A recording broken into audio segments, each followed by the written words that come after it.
welcome to Typology, the show in which we explore the mystery of the human personality through the lens of the Enneagram. I'm Anthony Skinner, producer of the show, and before we go any further, we have to thank you, our audience, for putting us well over 7 million downloads now. So thank you so much for listening to the show and for all the great feedback we get, for sharing it with your friends. It means so much to us here at Typology. So before we said another word, I wanted to just make sure you all knew you were deeply appreciated. So thank you, thank you, thank you. Hey, we have another fantastic episode for you today, part 2 of our 2-part series with Becca Stevens, founder of Thistle Farms. And in this episode, Ian is actually walking Becca through the process of discovering her number. So regardless of where you are in the process, what number you are, or what number your friends are, or your spouse is, you're going to find a lot of really great, helpful information in this podcast. So I know you're going to continue to enjoy this part 2 in our 2-part series. Don't forget to follow us on social media at Typology Podcast. That's at TYPOLOGY Podcast. That's it for me, Anthony Skinner. Hey, let's get on with it and join part 2 of our 2-part series with your host, Ian Cron.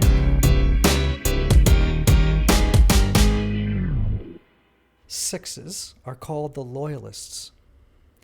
And the Loyalists have a need to feel safe and secure. So that's a primary need for them. They tend to be worst case scenario thinkers, and but interestingly, and this is something you mentioned the word authority earlier, so let me just throw something out at you. There are 2 types of sixes. It's the only number that has 2 variants, but I would say that sixes just tend to run between 2 poles. Authority is a big issue for sixes. Mm-hmm. Who's in charge? They want to know if the authority figure is trustworthy, not trustworthy. They tend to be suspicious of authority figures, and they kind of vacillate between wanting to either rebel against the authority figure or submit to the authority figure. Because in their mind, okay, you're just shaking your head now. No, not even thinking about that. All right, one. Sevens. But the other thing is I don't want to ever live safe. Oh, okay. There you go. I don't want to actually. I think I could eliminate some of these numbers really fast with you because I know you well. Okay. But I'm just giving it all to you, right? Gotcha. So sevens are called the enthusiasts. Oh, I am very enthusiastic. Oh, I know that. I know that. So sevens have they have a need to pursue adventure, escapades, fun. It's all about fun. It's all about, all in service to avoiding difficult feelings. No. Okay. I like difficult feelings. You do? Uh-huh. I don't like them in me. I like them in other people. I like to be there for other people and their difficult feelings. So empathy is a big value for you? Yes. Mm-hmm. Okay. Yes, I can cry with anybody. I can cry with anybody on this planet. If you started crying right now, I could cry with you. I've seen it. And I can feel it. I mean, I can feel it in my bones. Okay. When my husband's back, when Marcus's back goes out, my back hurts. Wow. That's probably not good. I probably shouldn't have said that to you. Don't judge. Remember, y'all, we're not judging on this one. No, there's no judgment. Okay. This is judgment-free zone. Okay, 8s are called the challengers. Mm-hmm. 8s have a need to be strong, to assert strength and control over the environment and other people in order to mask weakness or vulnerability. I feel like I want to present strong, but I feel like I do that through vulnerability. Okay. So it's not to mask vulnerability, but vulnerability, I like being strong, and I think vulnerability is the path to that. Do you think, what were you like, though, as a 25-year-old? Would you have said that about yourself then, or would you have just said... Well, I was in divinity school, and they really praised, when you're doing your spiritual autobiography and all that. I mean, I never had any of that stuff. I mean, our whole family was so broken open when my dad was killed by the drunk driver. My mom was 35 with 5 kids and thrust into poverty. And she was really, really strong. but she was also, she was vulnerable with us. Right. So I feel like I don't see those as opposing. So I'm probably not an 8. So far, I'm sticking with 3. We don't know yet. We don't know yet. Okay, but I definitely think I like to present like, listen, I got this. Like, like if something's going bad in the community of Thistle Farms, I will be the rock that you can come to. I will be the lighthouse shining while you're in your rocky boat. Mm-hmm. So 8s are very concerned with matters of justice. Yes, then I am an 8. Well, maybe. Okay. Other numbers would be not necessarily. Okay. 1s can be, 6s can be, but for 8s, fairness, justice, standing up for the underdog. Yes. Is a gigantic theme. I love that. They just have never seen an underdog that they don't want to champion. Yep. They are notoriously blunt. They come right out with what they're thinking. Sometimes people experience them as being steamrollers or going over them too fast. They have trouble, actually. A friend of mine used to say that 8s have to learn to be part of the band in order to before they lead the parade. I mean, they tend to get way out ahead of the band sometimes, They are... Get a new band. They have they have more energy than any other number on the Enneagram. They have more stamina. I may be an 8 with a 3 shadow. Is that a thing? Well, now 3s and 8s. We're going to circle back to this because there are some similarities. So far, I between like 3 and 8s. 8s. So 9, you're not a 9, but Okay. I just tell you that right now, Okay. people. I'm sorry if I just type somebody, but 9s are called the peacemakers. And I don't know. Maybe you are a 9. Who knows? But a 9 is somebody who has a need to avoid conflict at all costs. I'm not a 9. No, you're not a 9. No, I figured that out. No. So of all those unconscious motivations, which The ones? 3 really... and 8 are the ones I resonate with the most. Okay, so 3 and 8. Is resonate a good word for Enneagram use, or do you say something else? Is there a language word? No, you would just say I most identify with the unconscious motivation of 3s and 8s. I most identify with the unconscious motivations of 3 and 8. All right, so let me ask you a couple of questions. Okay, I'm ready. I'm going to hone in a little bit now. Do you care what others think of you and what you do, or do you really not care very much? I do care. Tell me about that. I mean, early on in this conversation, I talked about community.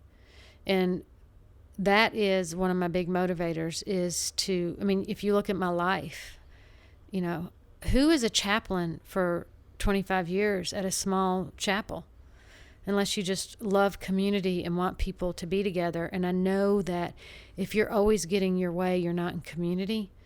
And I want there to be community. Mm-hmm. I mean, I really do think that is the entity that, while it's somewhat out of fashion now, community is the way the spirit moves, the way that the beloved community is realized, the way the soul force, ahimsa, changes the world. Mm-hmm. It's through community. So I do care. And I want people to feel a part of it and help lead it and to be bought into it. So I definitely care what people think. Of you? Yes. I mean, I want them, yes, of me and of the work that my life is about. Mm-hmm. And is it important for you that others perceive you as successful? Some people. Not all people. Would you rather be liked or admired? Are those exclusions? I mean, you have to pick one. I think they're different. Okay, let me think. I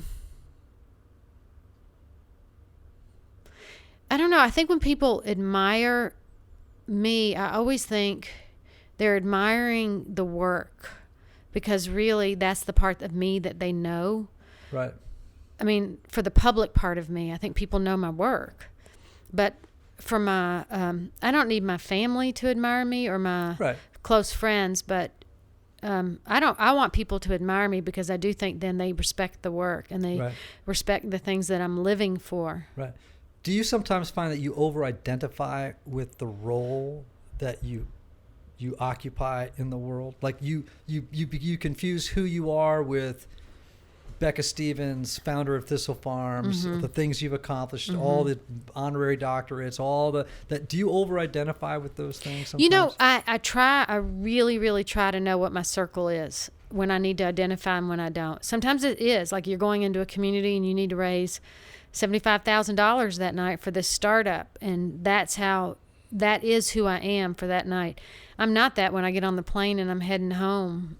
You know, then I'm done with it. Are you able to fit into tons of different groups of people, different types of people?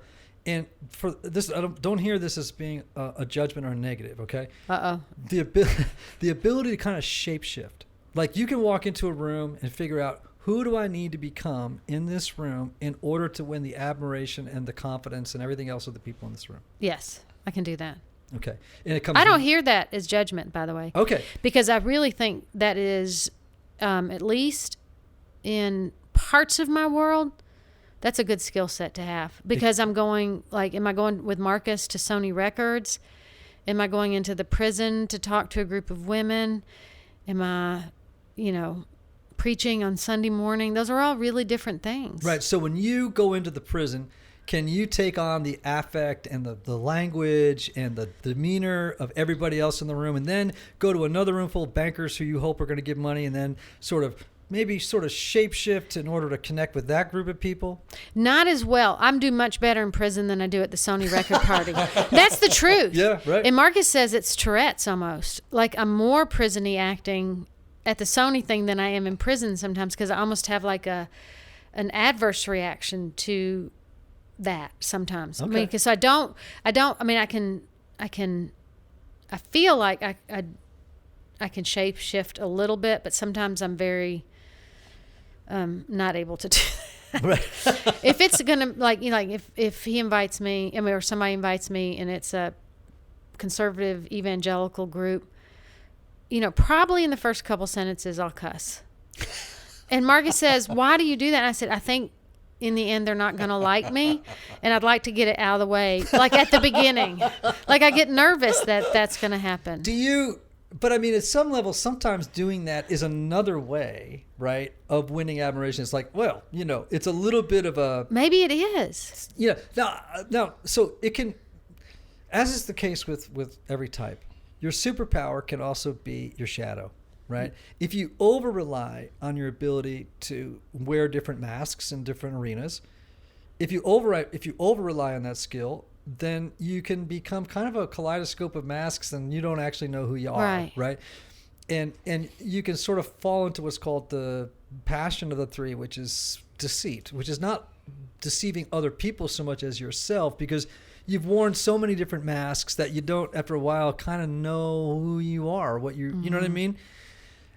So yeah, there can be a redeemed side to that superpower of being able to be adaptable in different situations, and there's a dark side to it if it's just running on autopilot and you don't know it and you're just a salesperson all the time, Hey Typology Tribe, I want to take a moment to thank one of our sponsors for helping us bring you what I hope is great content every week. Now, you all know, obviously I'm a psychotherapist, and so I'm a big proponent of counseling. So, whether you feel like something is interfering with your happiness or preventing you from achieving certain goals, counseling is a great tool to help identify what those blocks are and then work through them. Yet, and I think probably many of you know this, finding a therapist can sometimes feel intimidating.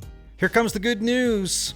BetterHelp offers online counseling at your own time and your own pace. You can schedule secure video or phone sessions plus text and chat with your therapist when it's convenient for you. That's huge, right? These are licensed professional counselors who specialize in things like depression, anxiety, stress, relationships, LGBT matters, trauma, and grief. BetterHelp has counselors available worldwide and have over 3,000 U.S. licensed therapists across all 50 states. And get this, if you're not satisfied with your counselor for any reason, you can request a new one at any time at no additional cost. Best of all, it's a truly affordable option. And As a special offer for Typology listeners, BetterHelp is offering 10% off your first month with the discount code Typology Podcast. So why not get started today? Go to BetterHelp.com/TYPOLOGYPODCAST.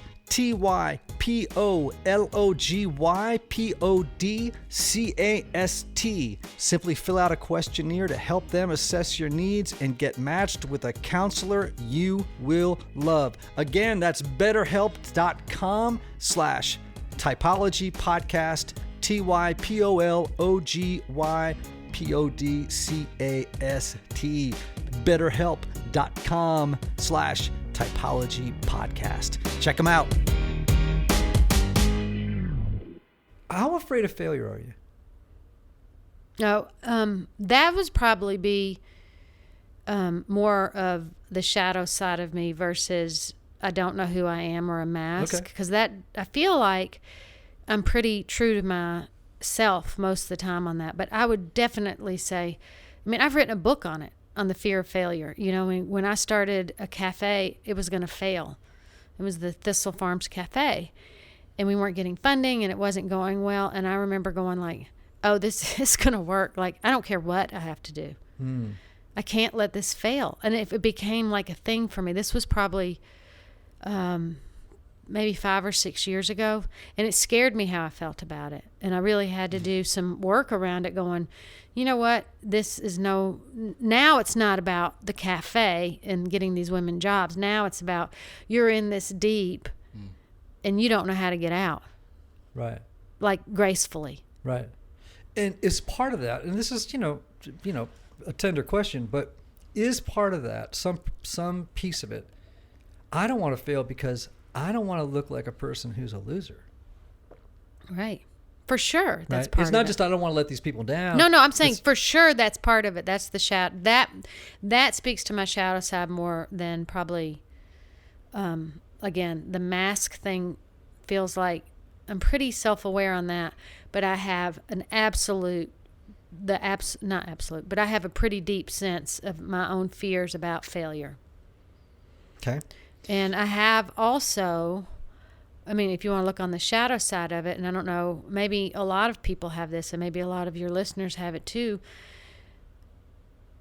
but I think because so many of my people in my family died young, that I always think, like, this is my one shot. I mean, like, I never imagined myself really getting old. And, like, I had to do things pretty quickly and do them well because I didn't know how long I was going to be around. That's what, and, you know, my husband reassures me all the time that now I've lived too long to die young. So I can let that go. But I think I had that deep fear. I mean, that was my reoccurring nightmare, was over and over. I mean, I died 1,000 times when I was a little girl.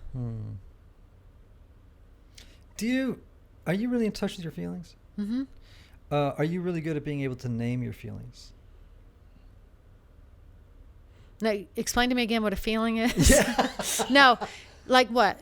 Well, I mean, I think, I feel sad. I feel happy. Are you really good at sort of naming the nuance of those feelings?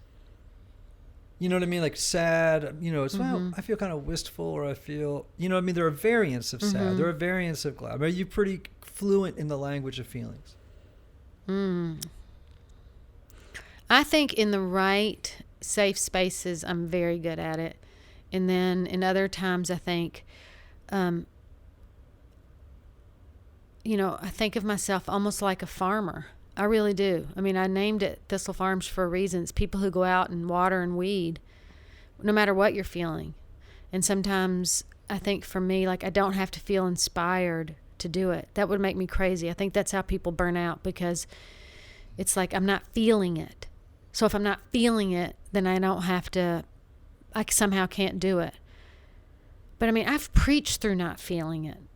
I have buried people not feeling it. And I still do it. And I think there's some grace in that. But when I'm in a safe space, I can get to my feelings.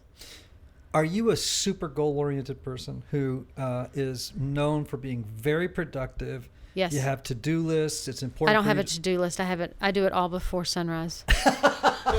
But are you a person who's like, okay, Before the sun rose today, I did laundry.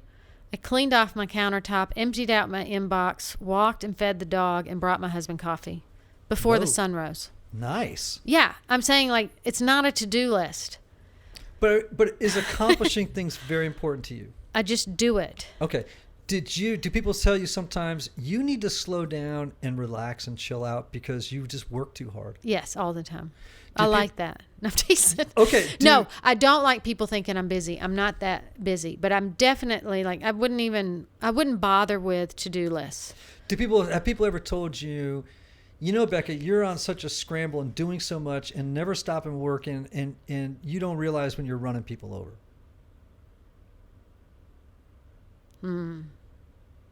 I definitely have run some people over. Yeah. Without anybody telling me that, I know that. And I have to go back and repair stuff.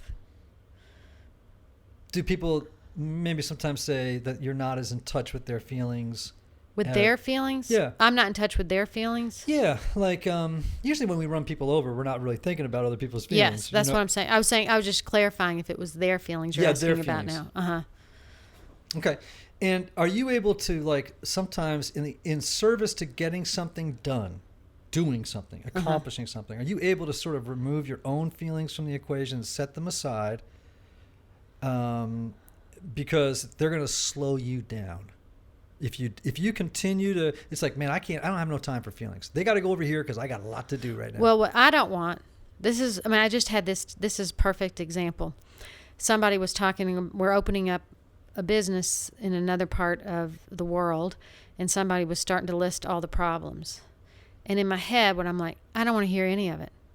I don't want to hear all that. Our job is to figure out what it can look like. And then the other people's job is going to be to figure out all the problems with it. Right. We don't have to deal with that. We just have to get it going, and then they can deal with all that. And they were like, that we can't do it that way. And that is like, oh my gosh, I have to stop and go, okay, now I can listen to you and be open to what you're saying is a problem and try to walk through it instead of like, you're starting with a problem and we haven't even finished the dream. Right. Which is what I think is like, you're trying to kill it in committee and you're not letting it get to the floor vote. Right. Right. Okay. So. But I really do try to recognize it, but I don't do it very well sometimes. I will say for sure. Right. And to anybody from Thistle Farms that's listening, I know you're laughing right now going, But you're because you've got a ton of people at Thistle Farms that love you. I mean, and you go over there and you fill a house talking about it. So I know they're laughing. That's all. Go ahead. So, you a great salesperson? I am. You are, aren't you? I'm selling you right now and you don't even know it. I bet money Yes, I walk out of here with a check. That's awesome. Oh, you've gotten checks out of me before, man. There's no. You know why though? Because I really think this is the honest truth. I'm a salesperson because I believe that is part of the important work of justice. And like I feel like that is such an important person in the community that can go out and tell the story and unabashedly say, we need you to help. And people want to help. And so like, yeah, I can do it for sure. It's not my favorite thing is to actually do the ask. My favorite thing is to tell the story and for people to intuit that means they should help. Right. But sometimes, but I'm definitely willing to ask and sell. Right. All right. Buy your Thistle Farms candles. Yeah. So, you're complicated. Thank you. Go back to when you were 25 and tell me which of these two types you would identify with most. I have a need to assert power and strength over the environment in order to mask vulnerable feelings, okay? Mm-hmm. Or I have a need, really a deep need to be successful, to have others see me as successful, and to avoid failure at all costs. B. Did you grow up in a world, or at age 25, did you believe that people are valued more for what they do than for who they are inside? At 25, did I think people were valued more for what they do than what they were What they inside? accomplish, what they achieve, than for who they are inside. You talking about other people? Yeah. No, for yourself. Or Oh. just in general. That's a worldview. Do you think you believe that? Okay, don't think I believe that at all. Ever? That people were valued. I never thought people were valued more for what they achieved than who they were. Did you see the world, though, as valuing Yes. people more for... Yes. Okay. And so as a result, did you feel pressure to achieve? I don't know that I felt pressure. I had stuff I wanted to do so bad. Okay. I mean, remember at 25 now, I'm in divinity school. I've fallen in love with Marcus. I mean, it was a really, really happy time, and I'm with all these beautiful divinity school students, trying to Right. figure out how to make their way in the world. Right. That was a good time. Right. Now, if you go back to about 12 or 13, that was the messed up time. Okay. But I don't want to on this thing. Why? I don't know. I just remembered the other day. So all the abuse pretty much the physical sexual assault had stopped around the age of 9, as best I can remember. And there was a young woman who had been kidnapped in Nashville at the age of 12. Her name was Marcia. And it was big news back in the day. And I remember I have this very vivid memory of walking out to my porch. We had like a little covered porch on this dead-end street, and I had to walk to a bus stop to catch a bus to go to school. That was back when they were busing everybody. And I walked out onto the porch, and I heard a helicopter. And I'm like, I think they're after me. The most paranoid, unrealistic, crazy feeling. Like, why would a helicopter be after me? There's no reason. I was dead afraid. I mean, like, I couldn't go out. I couldn't go to school. I couldn't get on the bus. There was trauma at the school. There had been trauma in my life. There was trauma in the community. And I remember thinking, the only place I'm safe is if I can just go inside and lock the doors and never come out. And then I remember thinking, you will die. If this is how you live, you will die if you're afraid. And thinking, I have to go back out. No matter how dangerous or how scary or unsafe it is, I got to go conquer it. I can't just go back out and be afraid of it. I have to go back out and be a player and be a changer in this world. So it is safe for people. And by God, I mean, that was a motivator for my whole life. I mean, why else, when you're 29, 30 years old, are you thinking, I'm going to establish safe communities for women? That's what I'm going to do with my ministry. So that's how deep that was. So 25 was fun. 12 and 13, not so much. Right. Hey, Typology Tribe. I wanted to tell you about a great opportunity offered by my friend, Katie Gustafson. Katie's a therapist and Enneagram coach who received her training through Helen Palmer's Narrative Enneagram course. She's put together a brand new therapy group expressly crafted for those who want to take a deeper dive into their story and rediscover their truest self using the gift of the Enneagram. Now, this group is experiential, meaning you'll literally experience the group process through creative techniques and exercises like meditation, role play, art, storytelling, and mindfulness practices. These groups are closed and completely confidential in order to create the safety necessary to delve into your stories and practice vulnerability within the group.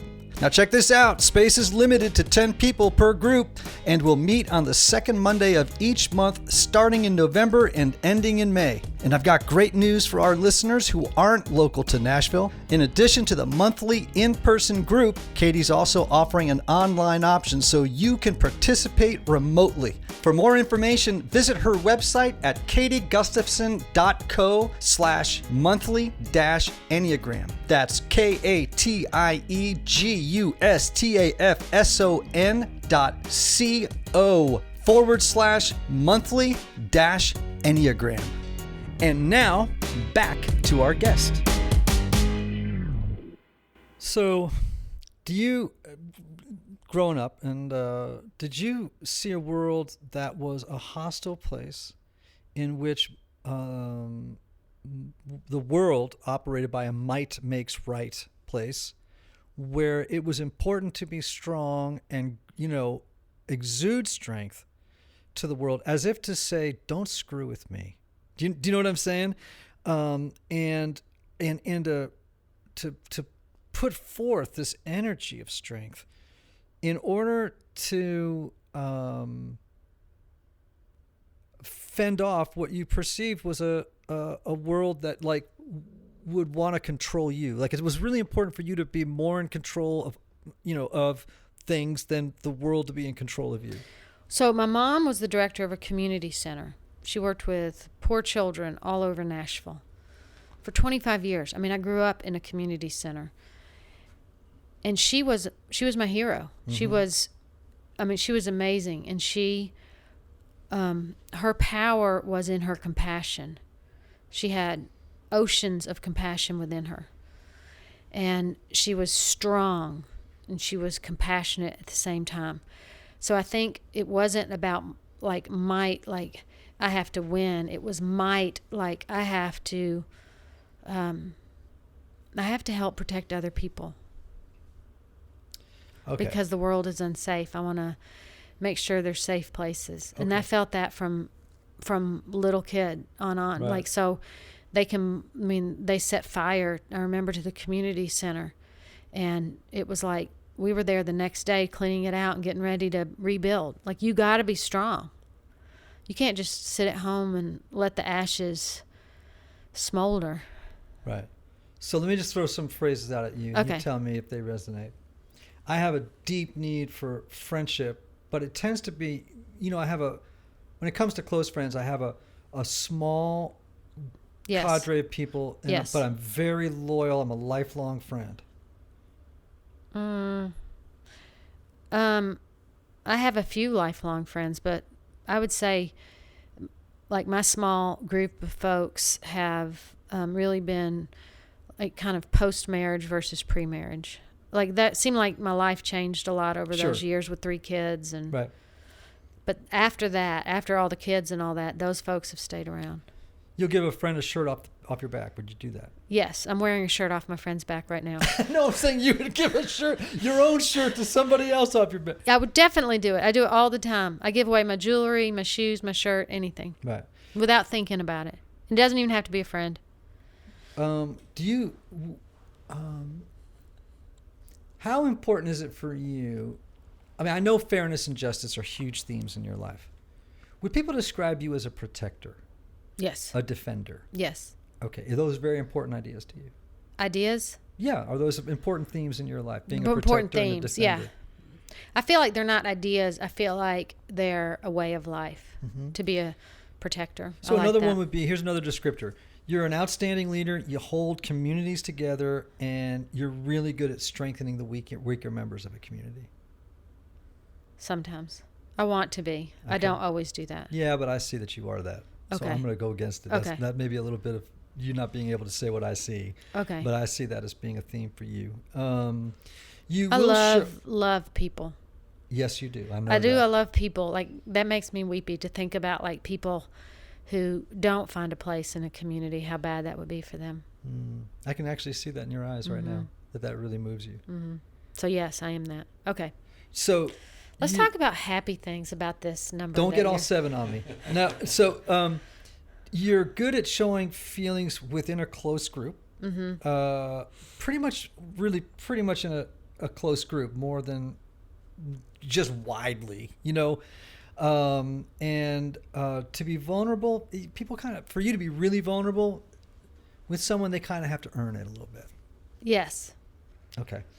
Do you think people are listening to this and they're all starting to nod because they all think they know what it, I mean, maybe. Like, people who they probably heard where I'm going. That's what I'm saying. Am I the only person that this is like a mystery thing for me and no one else? No, but I mean, that's normal because a lot of people who really know the Enneagram are listening to my questions and they know where I'm going. Okay. That's what I'm saying. That's not the only person that this is going to be like a reveal for is me. Maybe. So, do you sometimes test your friends' loyalty? No. Never. Okay. Is that the wrong answer? Do you love the excitement of a righteous struggle? Like a struggle for the truth, on a quest for fairness. Like, do you really enjoy the struggle? being in it. I like being in it, yes. Okay. Do you like the sort of the excitement of it? No. Really? I like being in it. I can think of like several times like being overseas and in some places that were pretty sketchy and thinking this is really important. This is the right thing to do. I'm glad I'm not by myself in this little situation I've gotten myself into, and don't necessarily love that part of it. I don't like it when it feels like, oh my gosh, we've gotten ourselves in an unsafe situation. Now we got to get out. You pretty good with conflict?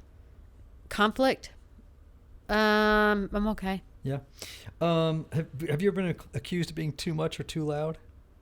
Too Yes. much, like too big, too loud, too much. Yes. That's probably been a theme growing up for you. Your whole Not life? too loud, but too much. I would say I haven't been too loud, but I've been too much for people. You don't shrink down much. I mean, you don't shrink back from people or things or problems, right? I don't think so. Okay. Do you have a basic fear of your intentions being misunderstood? Yes. You do. I know that.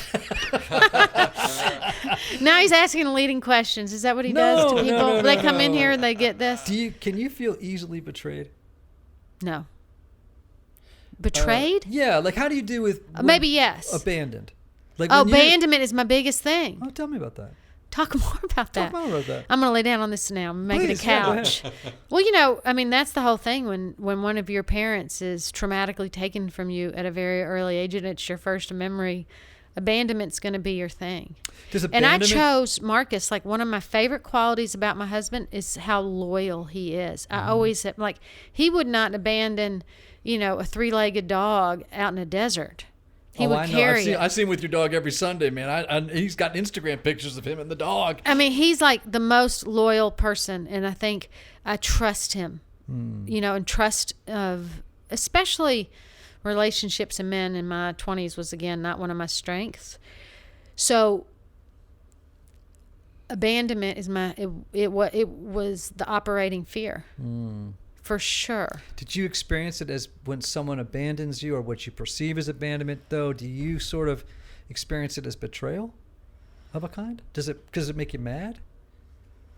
What does it mean? No, I don't think. It makes me mad. Like, if I think somebody's done something horrible, I think it's bad. But I mean, when you feel abandoned by somebody, does it feel like a betrayal? No, it feels like a heartache. Okay. Feels like a horrible old heartache that I've known my whole life. Mm-hmm. Okay, you're really looking at me like a psychiatrist right now. Stop. Well, I'm a therapist. It's true. But you're doing it over the reading glasses. It's making me a nervous wreck. Well, I mean, here's the thing. Because here's the thing right here, is that, I have set myself up in situations so that I'm always pastoring people who are leaving. And I think that was so not on purpose, right? That I could go through it again and again, that I would be with people who would get better and leave. Whether they're college students, I'm a college chaplain, right? Mm-hmm. Or Thistle Farms, 2 years, you graduate and you move on with your life, so you fall in love with people and they go. As a pastor, and I think that's helped heal some of those wounds. It's like, oh my gosh, they can go and it's going to be okay. What I've loved about this conversation is I hope it's what it's reminding people of, is that people are complicated, that people are more than a type, that the Enneagram is an imprecise model of personality. It has to be, because we can't capture a human being with a type. You know what I mean? Mm-hmm. Like, what I always say is that each of these types is a low resolution picture of an interior world, right? It's not super clear. It's not super easy. It's messy. This thing is messy. But once you do the work and you really can hone in on which of these types is yours, do you see how it can start to really help you do some work, right? So what I'm hearing in you, big themes. 3 is a theme for you. 8 is a theme for you, for sure. You have some conversation around fear, which for you could be a little bit of counterphobic 6. You have some features of that. I actually wondered to myself earlier today before you came in. There's a thing called a 1-to-1 4, because but again, it's complicated because you said earlier, I don't identify with the whole shame thing. I don't know if you've worked it out or not, but I don't know anyone who's been a survivor who hasn't dealt with shame. I mean, did you deal with shame? Oh, for sure. I mean, there was a point, Ian. There was a point after I had opened our second home at in Nashville, and I had 2 kids, pregnant with the third. Marcus was on the road a ton, and I became really overwhelmed, just overwhelmed. And one of the things that happened was I started losing. I mean, I always lose things, but I'm always losing everything. So I couldn't even get to work. I couldn't get the kids anywhere. I couldn't find my car keys. I couldn't find the checkbook. Couldn't find, basic things that I would need to function in my day. And then I went through a period where I was getting hives. I had hives would just pop up on my arms and legs. That much kind of just awful stress. And I was like, I'm not well. I'm really not well, and I don't know what's going on with me. So I went to go talk to a therapist about it and begin to figure out, what is going on. And what they did was, the very first thing was I went through a series of hypnosis. I went and got hypnotized for a while to get relaxed enough to even figure out what was going on inside me. I was so wired. And it really was all of the work around trauma and the shame I was carrying in it, and the fear or why it was coming out then. In addition to having a son who was exactly my age when it's all started for me, the world fell apart for me, and working around a lot of women who were carrying that story, worse, times 100. And it was like, I have to start figuring out that story so that story's not controlling me. And I have to be able to tell it, and I have to be able to understand it, and I have to unpack it. And I would say now, 25 years later, it's like there really isn't shame around that for me. I feel like I can see gifts that happen through that. I can see my innocence. I can have compassion for my childhood. I've told it a bajillion times, and I've written about it. And my kids, we've had beautiful conversations around it. I really don't know that shame is a motivator for me anymore. Mm-hmm. So that's just doing the work, right? I think, what is so powerful about this conversation is, and I want people to hear this, sometimes, well, first of all, you're a trauma survivor. I understand that. So am I. And that makes typing very complicated, because there are so many overlays, and because growing up, you had to adapt and draw on coping strategies of lots of different types in order to survive, right? And so typing for you is a little bit more difficult, right? It was for me. We just had to adapt so much that it's just very hard to sort of go automatically, oh, it's very clear you're this or you're that. Sometimes people who have ADHD, people automatically go, oh, they're 7s. You know what I mean? Because they've got monkey mind. It's like, no, they have ADHD, but they're not a 7. They may be a 4 with ADHD. Right. But so there's another condition in the mix that's making it hard. I know you think I'm ADHD. No, I don't. Yes, you do. Well, a little bit. But if you have bipolar disorder, for example, people could say, oh, you're a 4 because you're melancholy and dramatic and this, or you may have borderline personality disorder, might look like a 4. Or it may be, or the mood swings of a person with bipolar disorder looks like a 4, so people just automatically peg them as that, and it's wrong. Yeah, you have to be much more nuanced and thoughtful when you're doing the Enneagram to not be. Put it this way: don't make the mistake of typing someone on the basis of behaviors. Look at those motivations. And what I'm hearing, if I were you, I can't leave today going, oh, I know for sure Becca's this. I can't. But what would you put your money on? Are you pressing me hard? Hey, everybody, I want to tell you about my friend Michael Cusick and Restoring the Soul. One of the lessons I've learned, Anthony, is that not everybody benefits from a traditional 50-minute hour or even from the typical weekly sessions. And this is why some people, even though they may have a great therapist, can go to couples therapy or personal counseling for months or even years. Some folks, they never really get anywhere if they're just going on a weekly basis. They don't make any progress.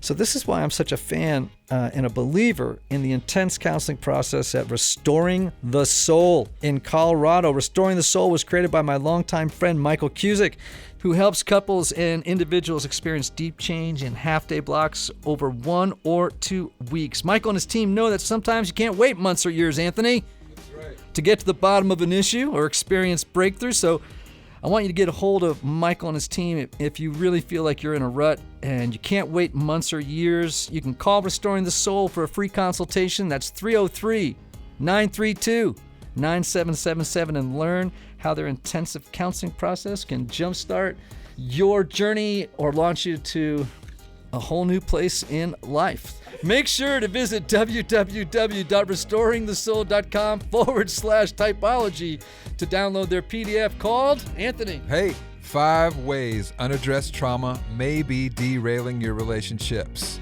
And now, back to our guest. I'm going to give you an initial, but I want to, it's provisional, and Okay. I reserve the right to change my mind. Absolutely. I want you to whenever you want to. You sound to me like a social 8, and I'll tell you what that's like. Remember that list I was just reading to you a few seconds ago? Mm-hmm. That was a social 8. Social 8s, very concerned about fairness, very concerned about justice. They have no problem pushing back against authority. They tend to be, they actually sometimes view the authority figure as being not entirely trustworthy. You know what I mean? Like they don't mind going up against authority in service to defending the underdog. I love that. I'll Right. take that. I know there's a shadow side that you're fixing. Well, they can be. Yeah, for sure. So Martin Luther King was an 8. But so possibly is Donald Trump and Vladimir Putin. It just depends. You know what I mean? It can be Hashtag healthy sad or unhealthy. face. No, it can be healthy or Okay. unhealthy. It can be redeemed or unredeemed. Yeah. It can be, when it's filled with love and kindness and goodness and compassion, it can be, 8s change the damn world. They do. They make big decisions. They tend to operate from their gut. They're very body-oriented, body types. You know what I mean? Like they just come right from the gut.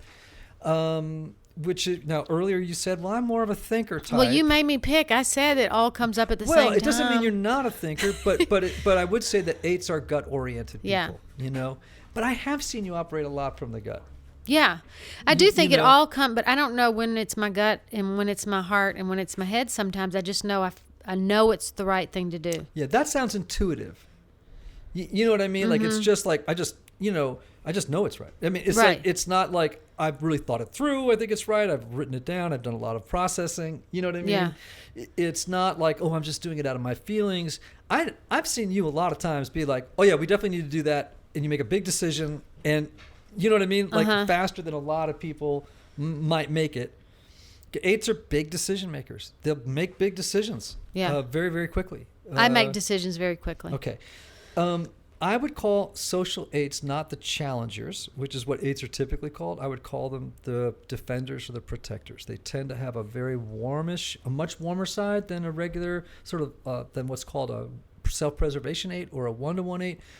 I would say that you're very, very strong, but you're also very, very tender. It's a little bit harder sometimes in a very powerful way to let that tenderness out. I mean, sometimes the strength masks the tenderness, but people always feel like you have their back, and they always feel like, and there's a tender side to you, but there's also it's got a powerful strength overlay.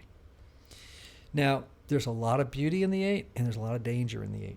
Do you know what I'm saying? There's a lot of shadow and there's a lot of beauty. So the journey, I would just encourage you to, I can see some of the 3 stuff, but 3s and 8s get confused because they're the 3 most assertive numbers on the Enneagram, aggressive numbers. Which ones? 3, 7s, and 8s. Oh. So it's not surprising to me that the 3 thing resonates with you. If I were gonna raise your money, I'd say you were at 8 with a 7 wing. That's what that's called. I know maybe you don't know what that is yet, but we can talk offline again about it. But when you know these things about you, some of the wisdom in the Enneagram can help you live into the most beautiful part of the 8 and slough off the stuff that is not so great. And you'll be able to spot it when it starts to go into gear. but you've done a lot of work. You've been through, you've had to deal with a lot of trauma. So I think you're a pretty healthy integrated 8. That's my initial thought. What do you think? I totally take it. All right. I feel better because I think I love the language around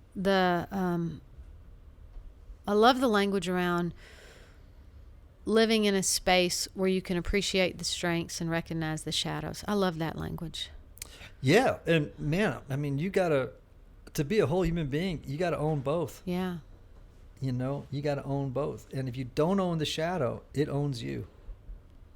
You know what I mean? Mm-hmm. And it will drive a lot of the behaviors that the Enneagram would say, man, let's get free of those. Let's get it all out on the table and sort it out and live into the most beautiful expression of who we were made to be. It's been fun. I've loved it. Isn't it fun? Yes, it's Anthony, been very have you good. had a good time? I've had a good time. Man. So you asked me, so everyone listening, you know I don't like to type people, but she pushed me into That's it and right. said, okay, That's what right. would you put your money on? But if I were to tell you to leave and look at other numbers, I'd tell you 3, I see where you're saying it, but I haven't picked up that energy around you so much. Yeah. I would say look at 1-1 4s. But I'm not sure about that, but the shame thing, I was a little, it's fascinating to me because you do have shame in the background, but it's caused by trauma. There's a lot of trauma, shame related to trauma. 4s, it may be related to trauma, but it just may be part of who they are. I mean, Yeah. you know what I mean? Like they just seem to struggle You just with want shame. me to be the same number as you. Yeah, baby. Aw. I would say, you know, there's what's called the counterphobic 6, but because you have strong features of it, but that number can often be confused with 8s, right? So, by the way, 3s, counterphobic, 1-1 4s, counterphobic 6s, and 8s. That is not unusual for me to go through those numbers and think to myself, yeah, well, those numbers can get confused with each other, right? Misidentified. But based on what you said, I would say, sounds social 8 to me. Go read and figure it out for yourself, because only you can self-verify and name your own type. I can't name it for you. You got to own whatever type it is. That's the truth for everybody. Nobody else can label you or type you or whatever it is that you worry about. Only you can self-verify. You know what I mean? I have a question. Sure. Am I allowed to ask a question? Oh, yeah. So my question is, when you go out in the world and you're doing these lectures all over and you're teaching people, what is the hope when they walk away? Like when they walk away from your time with them, what is your hope for them? Wow. That's a whole episode, but I'll try and make it short. I want people to live wide awake in the world. Remember all the mystics said, you know, if you had to boil down all the mystics' teachings, it would come down to wake up. Just wake up. Wake up to your beauty. Wake up to your shadow. Become whole. Move wisely through the world. Become aware of the fact that of how you see the world, but also recognizing that, oh, guess what? Other people see the world entirely differently than I do. Learn to appreciate difference. Take this information into the world so that you can grow in compassion and empathy for others, because you are becoming familiar with the idea that other people see the world differently than you do. And it suddenly gives you so much compassion and empathy, like, oh, that's why we're not connecting, or that's why you act, think, and feel that way, and it's so different from me. And so it gives you a rich appreciation for other people and compassion. You know, I feel so strongly that we live in such a riven, polarized, unhappy world right now. And what I want people to realize is, you know, it doesn't have to be this way. We can learn to listen to each other. We can learn to for a moment, see the world through the eyes of a person who sees it completely differently than we do. And then learn to have the humility to say, I need the way that you see the world too.